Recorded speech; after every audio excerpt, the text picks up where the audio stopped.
আজ ২১ এপ্রিল মঙ্গলবার সকাল 6:30 নাগাদ ভূমিকম্পে কেঁপে উঠেছে বাংলাদেশ।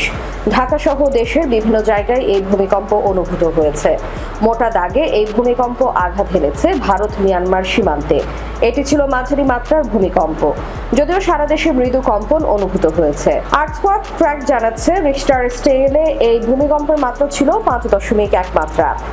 স্থানীয় সময় ভোর 6:29 আঘাত হানে এটি। আর উৎপত্তিস্থল ছিল মিয়ানমারের সাগাইং অঞ্চলের হোমালিন এলাকায়, যা ভারতের মণিপুর সীমান্তের কাছাকাছি। 5.1 মাত্রার ভূমিকম্পকে সাধারণত মাঝারি মাত্রার ভূমিকম্প হিসেবেই ধরা হয়। এরপর আজ মৃদু কম্পন অনুভূত হয়েছে, কারণ গভীরতা ছিল বেশি। এর কেন্দ্রস্থল ছিল ভূপৃষ্ঠ থেকে প্রায় 66 কিলোমিটার গভীরে।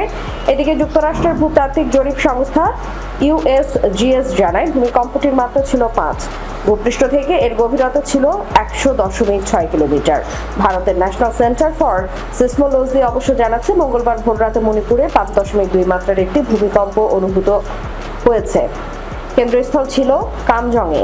ভূমিকম্পটির উৎপত্তিস্থল ছিল ভূপৃষ্ঠের 62 কিলোমিটার গভীরে, যা একটি মাঝারি গভীরতার ভূকম্প নির্দেশ করে।